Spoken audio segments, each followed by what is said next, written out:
Great night of fights. Entertaining. That was a really entertaining night, actually, which... once the heavyweight fight got pulled out of the co-main event, I was kind of bummed about that. I knew a lot of the other fights were going to be entertaining. I didn't realize it was going to be that good. Even the prelims. Dude, the prelims were fucking amazing. That one gentleman, I don't have his name pulled up. His first name was like Guran. He had Khamzat in his corner. That was... Yeah. Could have been contender for fight of the night up until some of these other fights came out. Yeah, he said it. He thought he didn't fight well. He shouldn't have won. Yeah, as much of it as I caught... I thought he definitely won first round, and then second, I guess maybe it was a little bit of a toss-up. Third seemed like he was losing it. Very, very close fight. I think his opponent was starting very slow, which was weird because he was 17-0, and I was like, I thought he would be a lot better than this. But I think overall, as mixed martial artist, he played it a little bit smarter. And he came out he came out losing that fight. But I mean, when the winner says, "I don't think I won that fight," that says a lot to the judging. But that was a really good fight. That headlined the prelims. Going into the main card, we started with Thomas Almeida, Jonathan Martinez. Yeah, that's the one I got right. That could have been fight of the night, honestly. Dude, that was Martinez really is a fucking badass. Yeah. He's a fucking badass. Yeah, boy. Just because of Almeida's experience, I had him winning. But it was, I think it was close. It was. I mean, but Martinez pulled significantly enough away. Oh, yeah.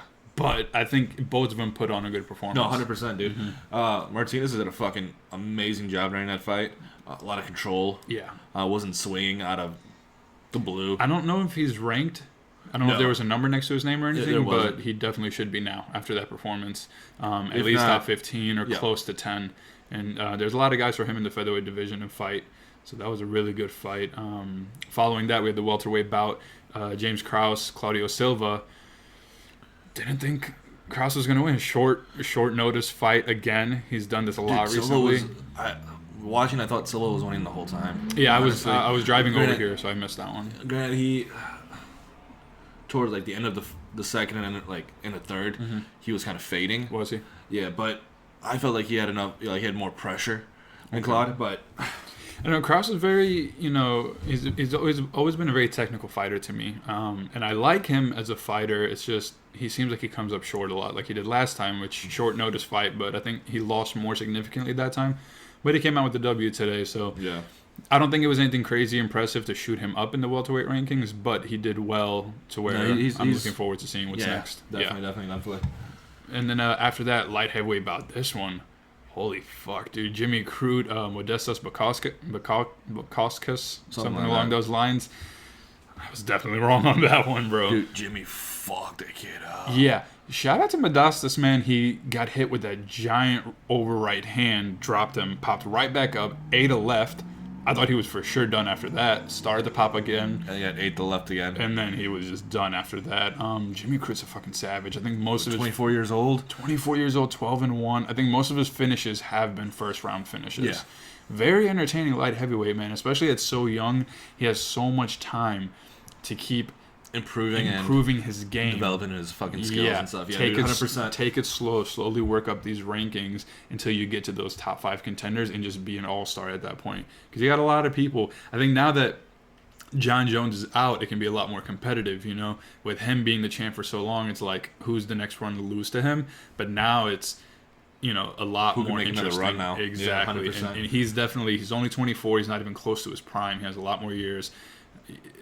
I'm excited to see him next, man. Contender, dude. For sure. Hopefully he's not ranked right now. Still, that's crazy. So I can see him being ranked at least top 15 after this. Should be. And then, yeah, man, he needs to, just keep taking, one fight at a time. Nothing crazy. Keep working on his game. I'm not sure where he trains. I didn't catch that, but it's somewhere down in Australia. I think it's the same thing as Izzy.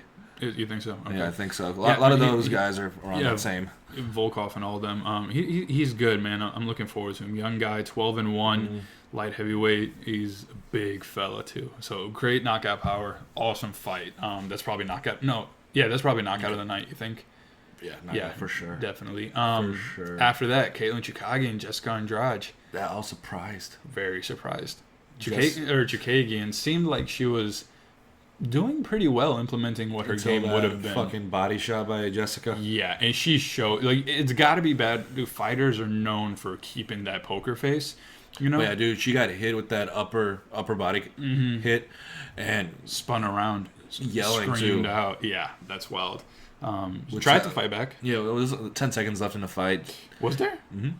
Or 10 seconds left in that round. Right. In that round, sorry, not the fight. Yeah. But that round. When she got tried to hit, fight back. She tried. Jessica swarmed her, dude. Got her with Landed another another one. one. Landed another one that was over. Even if Katlyn would have survived that round, who knows how bad it would have been done. Yeah. Like that was really impressive because it didn't look like. I mean, it could have been knocking the air out of her, but it didn't look like it to me. No, it looks like she broke a rib. Yeah, it could have been. She immediately covered it up. She still was striking. Normally, if you get the air knocked out bad enough, they just drop down. Like Anderson Silva went to knee Stephan Bonner right in the solar plexus, and you just drop. You can't breathe at all. Like, we've all had the air knocked out of us. That looked like it probably broke a rib or something because she screamed. She went, covered up her ribs, took another one, and that was a good stop. Like, she was fucked up. She was fucked up. Dude, the refs were good tonight. Like really good, yeah. Like they were legit, like on their shit. Judges, I don't know, but the refs, that's a different story for a different night, my friend. But main event tonight, man. T-City, Brian Ortega and Korean Zombie. Boy, that T-City came out, dude. That was like, one of the best performances I've ever seen. That wasn't T-City against Max Holloway. Not at all. He really used those 2 years off to his advantage. Yeah, I think they were saying on the when they're talking like during the broadcast, not the podcast, no, during the broadcast, that Brian Ortega fired his jiu-jitsu coach. Did he? To go to another camp to do his striking and stuff. Interesting. Which I mean, his jiu-jitsu is already very impressive, so it's like it makes sense. How much better does it need to be? I mean, you can always improve, but like he said in his post-fight, he's like, I wanted to show that I can strike, I can wrestle, I can do everything, not just jiu-jitsu. I think he showed that tonight, man. 100%, dude. It seemed like Zombie just couldn't do anything, you know? Zombie was got knocked out with another Yair. Yeah, that was nice, dude. That was nice. It seemed like, we were saying during the fight that Zombie keep doing that distance fighting, he was losing. So it's like, what does he need to do is, kind of charge in a little bit. And every time he was charging in, he's counter-struck. Brian kept fucking... couldn't do it, man. A couple times early, like that one time he threw the kick, and then Brian caught him with the left hand, dropped him. Could have been a little off balance, but that was a clean shot as well. But dude, every kick that Zombie threw, Ortega caught it. Yeah, almost every. I think maybe every single. I think it was like 9 out of 10. He caught every single one, dude. Ortega was just sharp tonight on another level. Dude, he's dangerous. Yeah, they're saying he's gonna fight Alex. Yeah, Alex next. I'd like to see him in Holloway again. Because it's like. It's a weird thing where you lose so bad to the champion, but then now that you're back, he's no longer champion, but you get to kind of pass him and go fight for the belt. Yeah, but Max fought Volkanovski twice right? And got the same decision both times. Decision loss. So I see why Dana doesn't want to rebook that fight. Of course, yeah. Well, no, not necessarily book that, but I'd like to see Ortega and Holloway, and maybe 2 other contenders. But Volkov's also been sitting off for so long that he needs something to do as well. What does Max do after this? I don't, I think Max needs one more fight. Yeah. Doesn't matter. Somebody in the top 5. Yeah. Maybe Zabit. Zabit or Yair. That's where it's at right now. So if he can fight one of them, beat them, and like dominantly beat them, throw them right back into the wolves. I was watching. Dana White was doing a conference, and they asked him, what's going on with Zabit. They said we're working on him and Yair again. So if that happens, which they've been trying to do for a long time now, who does Max fight? Does he keep waiting? Does he fight the winner of that? He's also been sitting out for a little bit since that Volkanovski fight. Yeah, I mean, I'd like to see him fight someone, but who is there when you're number 1, basically number 1, number 2, and everyone else is taken up? What's he gonna fight the number 6, number 7 guy? That's a hard press. It's.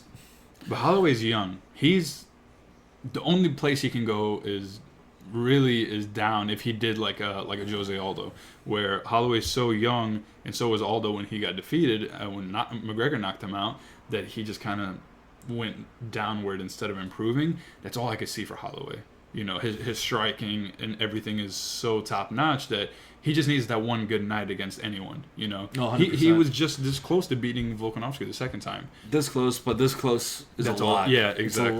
It's a lot. It's all he needed. Like I've been watching, as you know, I've been watching Chael a lot. Mm-hmm. Chael keeps saying the rankings don't matter. Yeah, that's true as well. if it was the rankings actually mattered, you'd have one against champion. Yeah. If one loses, one drops out of that thing, move on to the next guy, you know? Yeah, that makes sense. So I see where Chael says, hey, the rankings don't matter. Yeah. Call it a name, go fight that person. Yeah. And if you have a great night, and if you deserve to go into the champion, go for it. Like it makes sense right now. Obviously, you know, they're saying Ortega's going to fight Volkanovski. Yair's a beat.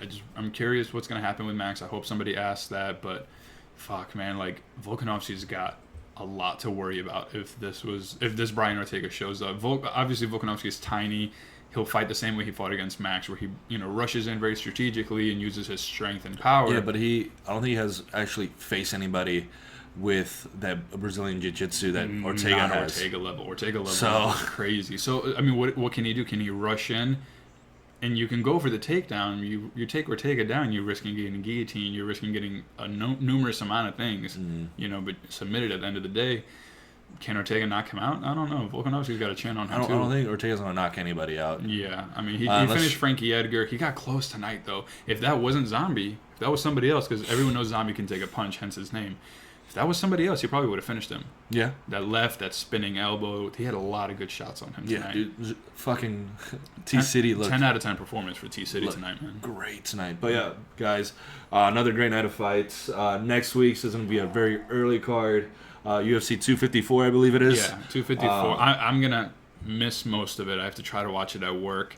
But I'll rewatch it later on that evening, more than likely. Fight starts at 1 o'clock here, St. Louis time. Easy, 1 p.m., man. I mean, it happened last time too. But hey, we'll get back to that on our next video. Yeah. And again, guys, thanks for watching. Thanks for the support. Make sure you guys leave a like, comments, you know. all the usual stuff. And, you know, we'll have a prediction video for next week's fights. And we'll see you guys then.